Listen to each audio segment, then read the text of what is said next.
We gaan eerst even waarom naar Arone Tongensje. In het Poppenslagcafé gaan we onder oren bij Aris op zoek naar de flow. Coach Piet Miller zei daar hoe dit. Yeah, I'm looking for it myself right now at this time. Een dag na dit peteer spelen Aris voor de bekertje in Zwolle. En Xavier, de waard woen. En er wie een stukje flow zichtbaar. Yeah, we got into a flow against Zwolle at any rate, and I mentioned it after the game, and I hope it can carry over to this game. But we found a good rhythm the other night, and that was the flow I was talking about in our last interview. Maar in de competitie rint het dus nog net zat Leeuter Zwolle. Ze draaien mooi om plak 7 en 8 wilst de verwachtingen heger liggen. I think as soon as we won a couple more games, then things will start clicking for us. But it's disappointing time for me, and it's a very difficult time for me right now. En dan moet Aris het echt nog opnemen tegen kampioenskandidaat Den Bosch. Jette dit seizoen waard er kanslees maar 84-56 verlen in Den Bosch. En het kind dus wilde zijn sfeer jong worden. Maar onder het begin jouwen beide ploegen elkaar net een soort ta. Het gaat aardig liek op en Aris neemt een lietse vastsprong via Manny Adako. 12-5. Maar dat Den Bosch goed basketbalje kan litten ze Shen in het eerste kwart. Prachtige, rappe ongeval, hut inspelen en Marcel Aerts maar de lay-up. 12 gelijk. Maar de Leouters houden het initiatief en toch een score van Calvin Chitwood kunnen de Leouters na het eerste kwart onder leiding maar 21-9. En hetzelfde beeld ook in het tweede kwart. Beide ploegen binnen liek weer gewoon elkaar, maar Aris rint krijgt wat var maar de scores. Dit is Sonny Waldijk en die zwaar het voor 29-21.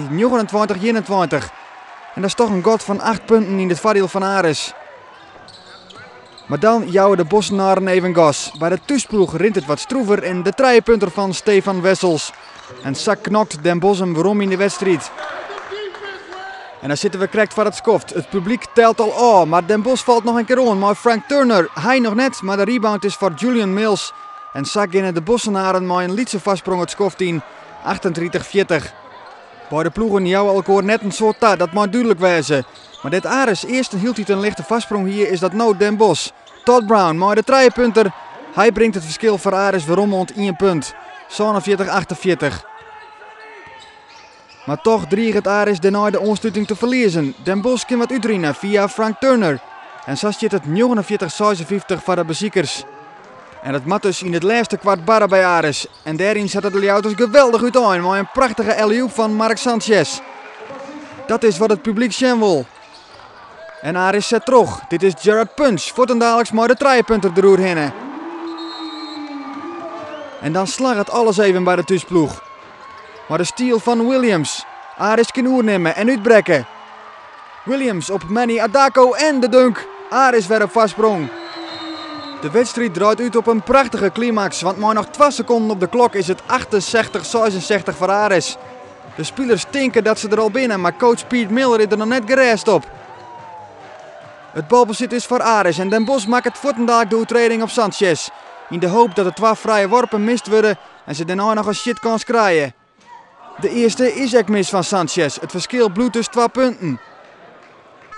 De tweede gaat er wel in en dus is het 69-66 voor Aris. Alleen een trijpunter kan Den Bosch nog gewoon een verlenging helpen. Het is de laatste seconde. Kees Akerboom, hij mist. En dan is het die in. Aris wint in eigen huis, maar 69-66 van Den Bosch. En dat is toch een lietse stunt. I had a really good feeling even yesterday that we were going to win this game, and man, I'm really happy for the guys, but I'm really proud of them also. Oh man, I think we learned from our losses and we just kept going at it. I mean, even when we were down, we just kept believing, kept fighting, and I think defense got us this win tonight. Yeah, that was the key. It was our defense. I mean, Den Bosch only scored 66 points on us, and that's just a fantastic thing. Are you into a flow now?